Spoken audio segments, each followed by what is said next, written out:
Assalamualaikum warahmatullahi wabarakatuh.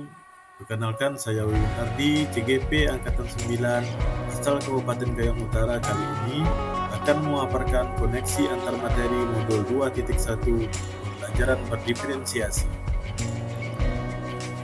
Apa yang dimaksud dengan pembelajaran berdiferensiasi? Pembelajaran berdiferensiasi adalah usaha guru dalam menyesuaikan proses pembelajaran di kelas untuk memenuhi kebutuhan belajar individu murid.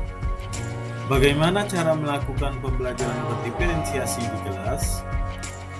Melakukan pembelajaran berdiferensiasi di kelas dapat dilakukan dengan langkah-langkah yang pertama, menentukan tujuan pembelajaran, memetakan kebutuhan belajar murid, menentukan strategi dan alat penilaian yang akan digunakan, kemudian menentukan kegiatan pembelajaran berdiferensiasi yang akan dijalankan.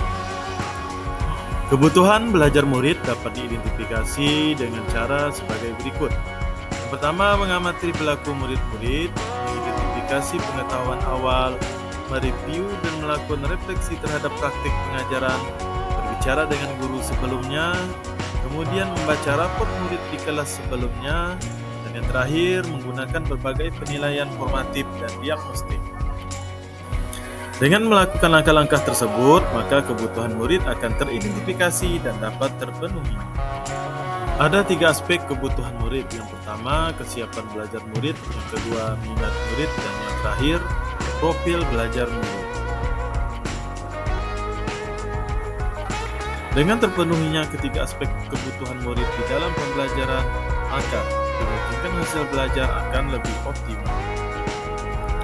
Kaitan antara modul 2.1 dan modul-modul sebelumnya adalah modul 1.1 dan 2.1. Untuk dapat melakukan pembelajaran berdiferensiasi, maka guru harus berusaha memenuhi kebutuhan belajar anak sesuai dengan kodrat alam dan kodrat zaman, sesuai dengan filosofi Ki Hajar Dewantara. Modul 1.2 dan 2.1. Dalam melakukan pembelajaran berdiferensiasi, seorang guru penggarap harus berpihak pada murid, reflektif, mandiri, kolaboratif, dan inovatif untuk menciptakan pembelajaran berdiferensiasi agar dapat memenuhi kebutuhan belajar murid. Dengan demikian, seorang guru penggerak dapat mewujudkan kepemimpinan murid dengan mewujudkan merdeka belajar. Hal ini sesuai dengan nilai dan peran-peran guru penggerak.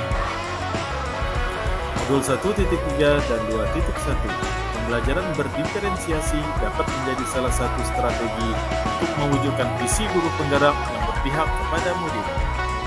Modul 1.4 dan 2.1. Dalam pelaksanaan pembelajaran berdiferensiasi, guru dan murid harus ada kesepakatan kelas terlebih dahulu agar proses pembelajaran dapat berjalan dengan baik sesuai dengan nilai-nilai dan budaya positif.